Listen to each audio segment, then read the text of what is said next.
Thought I'd take you all on one of my lunchtime rides today. I worked close enough to a couple of the local hills, a couple of the little foothills and such, and also the river trail, but lately I've been on a kick to do hills, mostly because when the wind's blowing and you're climbing a hill, it doesn't matter so much. When you're riding the trail into the headwind, that's not as much fun. If I'm going to this side of the river, the hills on this side, I usually take this one street up. It's fairly low traffic. There's a few cars speed through here, but once you get past here, there is some good shoulder space and room on the bike lane. I don't know if you'll be able to see through this fence, but there are some horses here. Sometimes I continue straight on up this hill, but today I'm going to go through this neighborhood.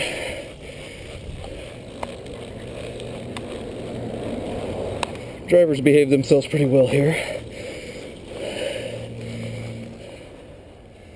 Always good to stop at stoplights.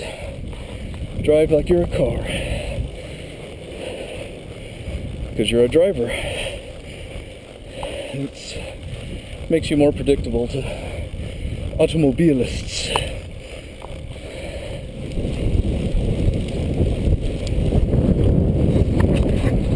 And there's room for me to stay to the right and the driver to pass me safely in the same lane, I obviously move to the right and let them have that. If there's not room for them to safely pass in the same lane, you want to be obviously in the lane.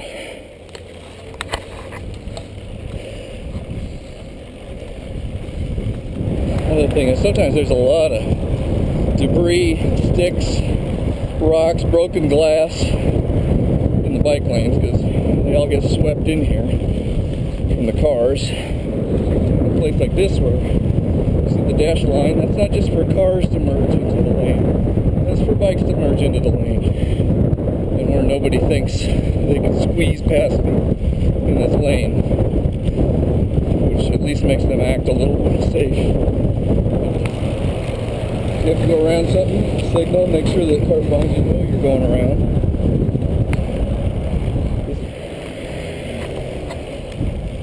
Right lane closed ahead. Of course, it's mostly bike lane closed ahead, so I'm going to take the right lane.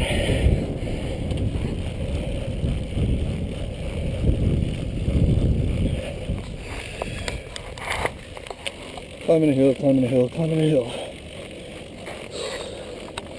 This is, 8.3% grade.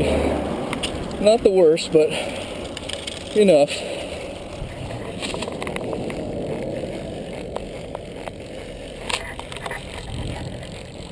Still going. Last part of this hill was 11% grade. I'm pretty beat here, so I'm gonna take a right turn, do a little bit of downhill to rest.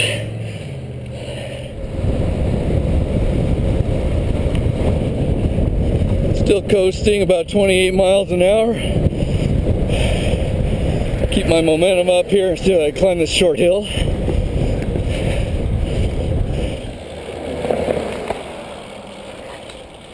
I'll signal and move over to the left lane because I'm going left up the hill here. Oh, no brake. As soon as I get here, I have a green arrow. No chance to rest.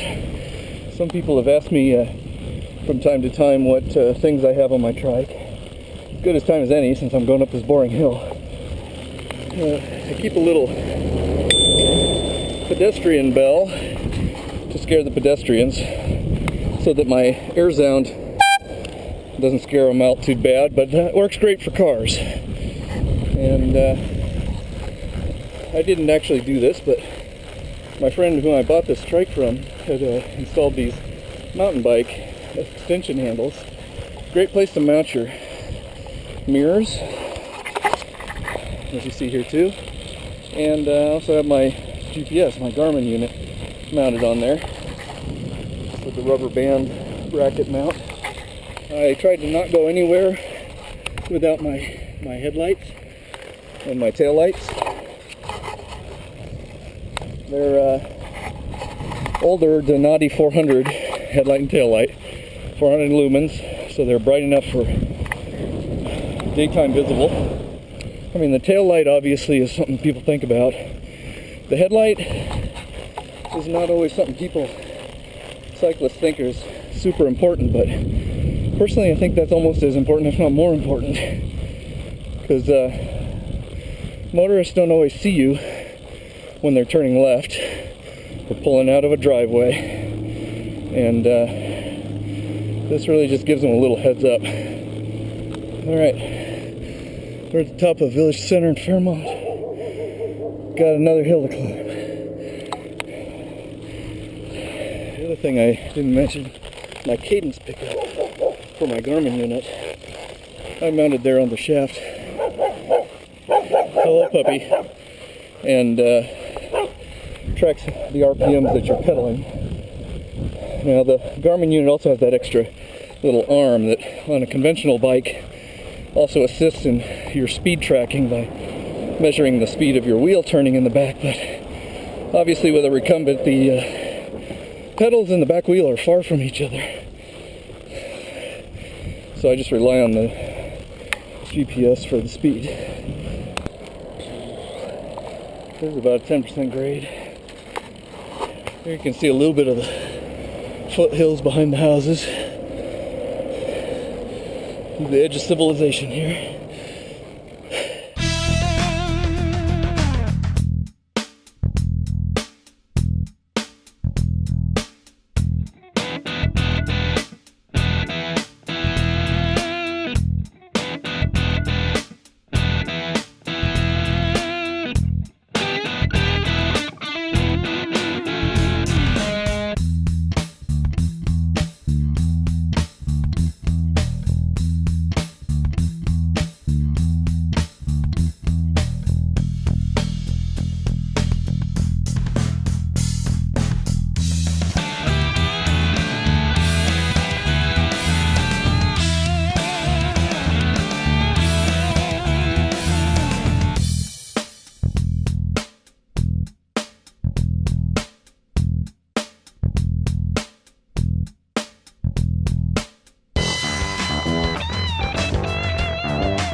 Had to brake on the inside and lean into that one good so I didn't flip.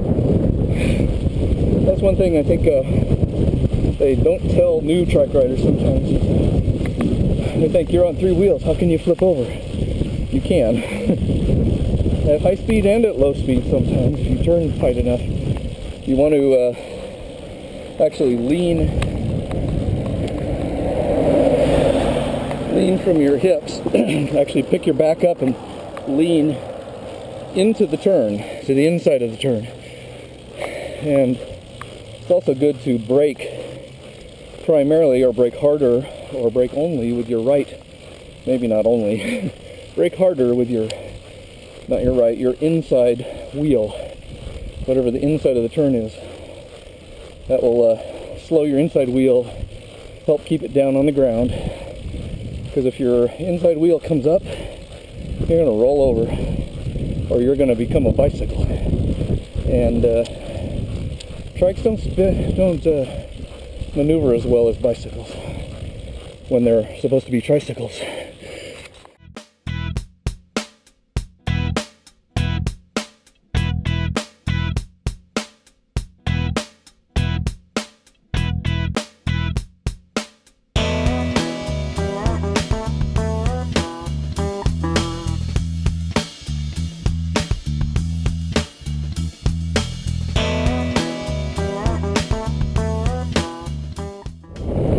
appropriate here in Orange County that now we don't really grow oranges, we just decorate the hillsides with oranges, I guess. It smells good though.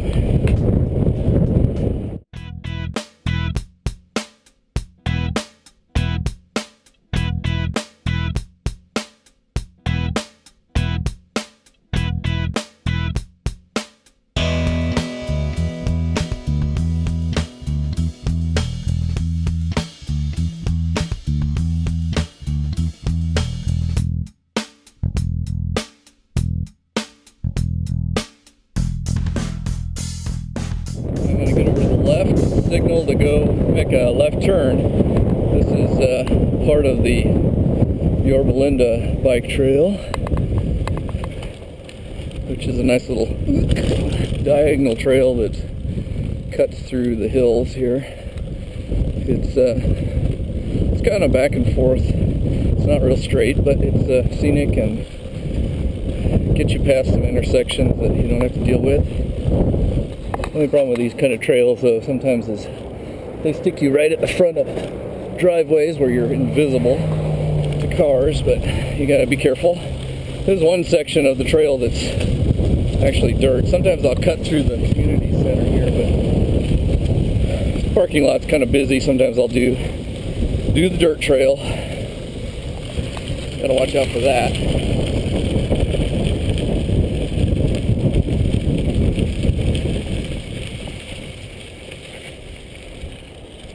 And it's clear.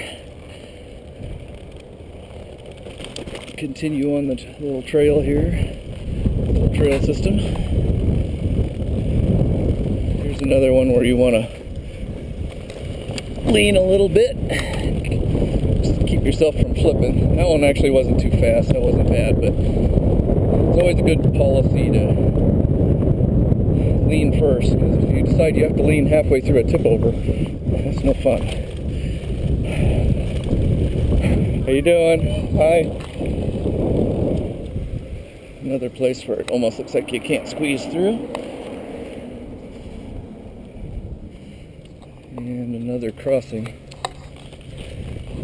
Marine One, the helicopter that's here, presidential helicopter, on display.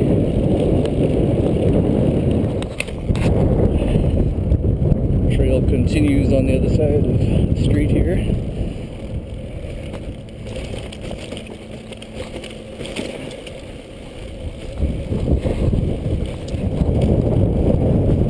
This trail is fairly well maintained, but there is a lot of root bumps and lumps. The city or the county or somebody does keep it up fairly well. The trail goes under Lakeview. Make sure nobody's coming the other way. I'm in the tunnel! I'm in the tunnel! There's never anybody coming. Well, at least nobody hears me, so I don't sound like a fool. Oh, wait a minute. You're hearing me, aren't you? Okay, we come back out onto Lakeview.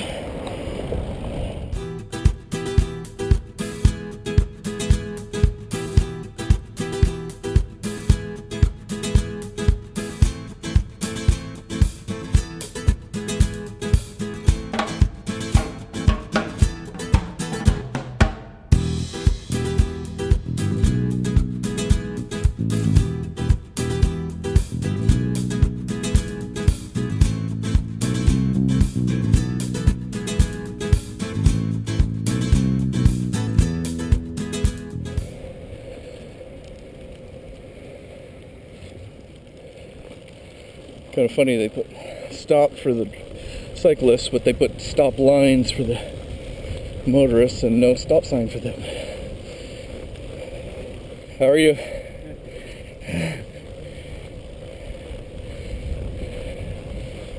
Small dogs like trikes. I think they're fascinated by them. Residential street crossing. This time no stop sign for anybody. So just figure it out, I guess. Now that's an awesome treehouse right there. Fort.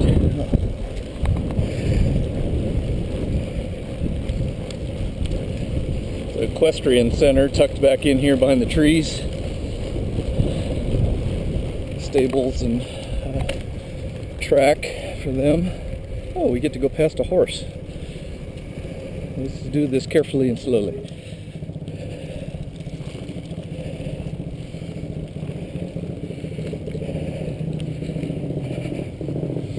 Coming behind you. Let's take it slow.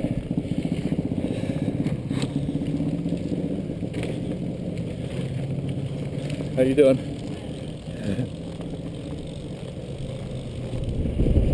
Alright, this is the end of this section of the trail. It actually will go down and go continue that way, but we're headed back to the office, so we're going right.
Bike lane next to the curb here, but people pull out of these driveways, these hedges, and don't see you, so I'd rather be where I can be seen.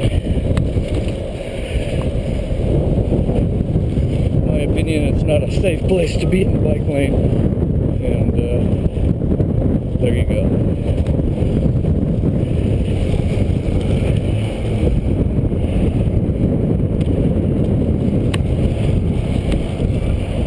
Make this turn.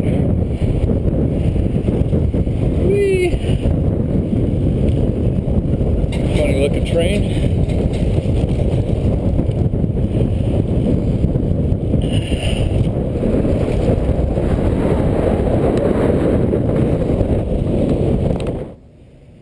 And there we go.